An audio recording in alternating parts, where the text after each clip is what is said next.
Hey, it's Barb. Welcome to Barb's Book Reviews. Happy spring. It's April 7th. I am super excited for warm weather. Um, it's going to be in the 80s next week. I don't know about the rest of you, but I am so freaking tired of cold. Anyways, I'm here today with recommendations for 3 really good books. They're all out right now. I think you can all grab them anytime, and I think you're going to like every single one of them. So let's go to the first one, which is Her Lost Words by Stephanie Thornton. All right, I got to be honest with this one. This is going to be one of those it's not you, it's me kind of books. There is a ton of 4 and 5-star reviews. I am one of the few that gave it a little bit less. I didn't love it as well as other people did. And I can't really pinpoint why, because Thornton is an amazing writer. Her way she puts words together is beautiful. It's lyrical. She nails the period's voice. She nails the research. She nails the setting. For some reason, I couldn't connect with the characters, who I should back up and say were Mary Wollstonecraft and Mary Shelley. I had no idea until I picked up this book that they were related at all. I knew Mary Shelley was the author of Frankenstein. I was not as familiar with Mary Wollstonecraft. I've read about a lot the last few years. She's kind of had a resurgence and is finally getting credit where credit is due. There are 2 women who were way ahead of their time. They were very forward-thinking, very intelligent women, and they were married to very supportive, very forward-thinking men. Their stories deserve to be told, and that's why I felt bad that I couldn't connect with them.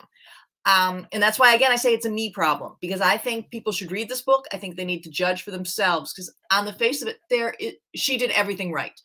So sometimes books just don't click. That's, I think, the case with this one. So again, I recommend it because it should be read, and I think that most of you are going to really, really enjoy it. So it's Her Lost Words by Stephanie Marie Thornton. The second book is the sophomore book by Sarah Penner, and it's London Seance Society.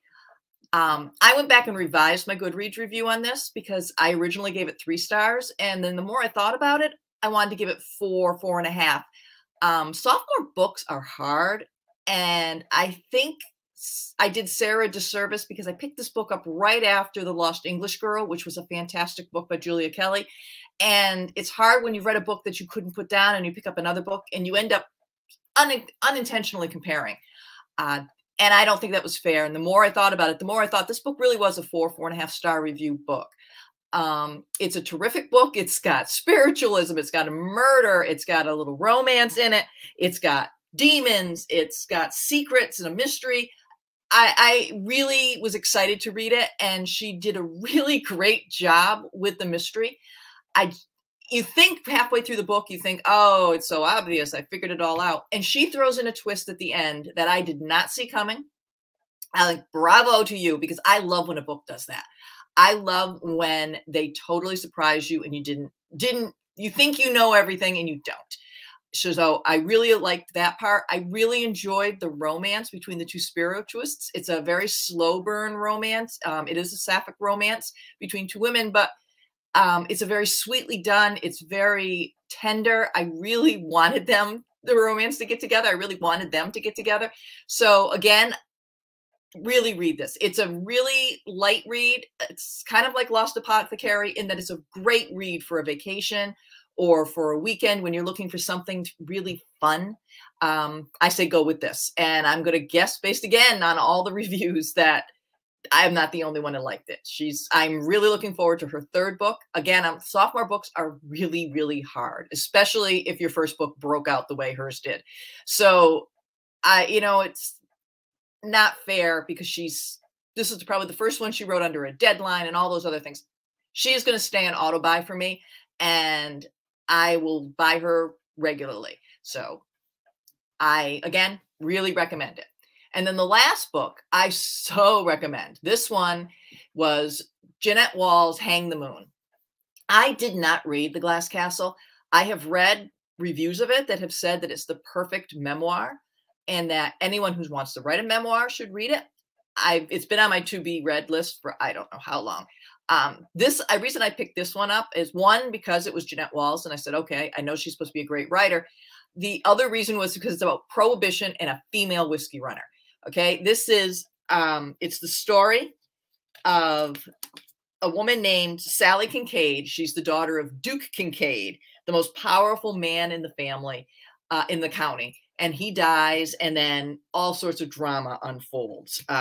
Sally sees Duke as the perfect man, and little by little, secrets unfold about who he really was, and you discover that he's not as perfect as she thought. She grows up during it. There's deaths, there's births, there's arrivals, there's departures, there's fights for power all through the family. A lot of it has echoes of the Tudor family, which I didn't realize at first. I read a lot of articles after that told me that she took a lot from the Tudor family. And that after reading that, I can see where she was doing that, all the jockeying for power between who was going to take over the heirs. You know, there's the weak heir, and then there's the stronger heir who really wants it, and people taking control of custody of children so they can run the company. It was a really wild ride, and Sally is a fantastic female character. She's strong, she's smart, she's shady but practical. I really, really liked her, and she was a fun, modern, feminist kind of woman. And set all in Tennessee with the whiskey runners and the Prohibition wars. There's gunfighting. There's people in insane asylums. I couldn't get enough of this book. So again, that one I recommend too. So basically, you're getting 3 recommendations of go out and buy them because they'll be great reads. And that's The London Seance Society by Sarah Penner, Hang the Moon by Jeannette Walls, and Her Lost Words by Stephanie Marie Thornton. I do this review thing every first Friday of the month. They will be back later this month with Step Into the Story. My partner and I will be interviewing Lauren Willig about her next book, which is called 2 Weddings and a War. If you like what you see, please subscribe and like the video. And thank you. Have a great weekend, and I'll see you all next month. Thanks.